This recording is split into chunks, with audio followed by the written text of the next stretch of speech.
What's up, guys? This is Jug V Dine with Global Savage News. It was looking like earlier today we could potentially be getting a second installment to Young Thug and Rich Homie Quan's The Tour mixtape. We got Volume 1 a couple years ago. It looked like we were going to get Volume 2 because Gucci Mane tweeted out, "I got $1 million cash for Rich Homie Quan and Young Thug to do one mixtape at the brand new Polar Bear Studios. Hashtag no cap. 12 songs from scratch." And in case you thought he was kidding, he threw in a second hashtag no cap along with his infamous "brr" ad-lib there at the end, so we knew he was dead serious. Gucci must be doing pretty well if he's got this kind of money to throw together. And of course, fans are freaking out all over Twitter. Rich Homie put up an Instagram post that was quickly taken down, but according to message boards online, it said something along the lines that he was in on it. He was like, "Yeah, let's make this happen. This is a great idea."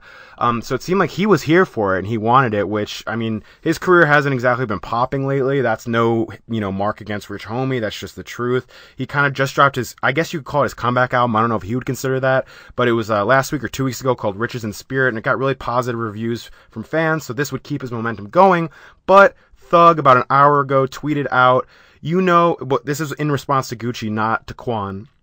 He quoted Gucci's tweet and said, "I'm the one that got you together when you came home, kid. I'm straight for life," which seems like kind of a weird response, like he's mad about something, that him and Gucci potentially have beef or something like that, or that maybe he's upset that Gucci tweeted this out instead of maybe messaging him directly. And also, Thug and Quan, the reason we never got The Tour Part 2 organically without Gucci Mane putting it together was because they kind of had a falling out a few years ago, and apparently they're good again, everything worked out with them and they're friends again. But now looking at this tweet, it seems like that's not the case. Even though he didn't directly address Rich Homie, it seems like he's really not down for this idea. And just dissecting this real quick, he said, "I'm the one that got you together when you came home, kid." So we know he's talking about when Gucci came home from prison, that he's saying, "I'm the one that got you together."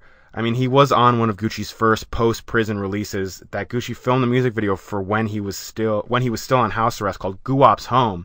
So we know Thug was integral in that entire process of kind of getting Gucci integrated back into society. So I don't know. I don't think any of us can really speak on the details of what role Thug played in that, but obviously he must have played a big one for him to say this.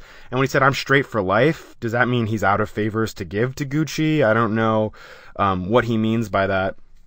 But it looks like right now that he's not into this idea, and it kind of makes one wonder about this whole dynamic of what used to be the new Atlanta wave, which all these guys that came up under Gucci, Quan didn't necessarily, but he did do a collaborative mixtape with Gucci when he was first kind of starting to bubble up, called Trust God F12. I would say the whole title, but there's the YouTube censorship laws. So he definitely, Gucci definitely played a part in his rise. And then obviously Gucci had Thug on 1017 and all these other guys like Migos that came up under the Gucci wave. It makes you wonder what the relationship between all these guys is now in the current day.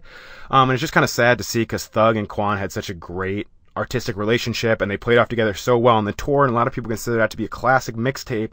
So for this to be the state of things in 2018, it makes one wonder, and especially just this response. I like to see what people think in the comments, but it just seems like an odd response from Thug and kind of an aggressive response. So let me know what you read between the lines on this, because to me it seemed a bit off. So this has been Jug V Dine with Global Savage News. I will keep you updated.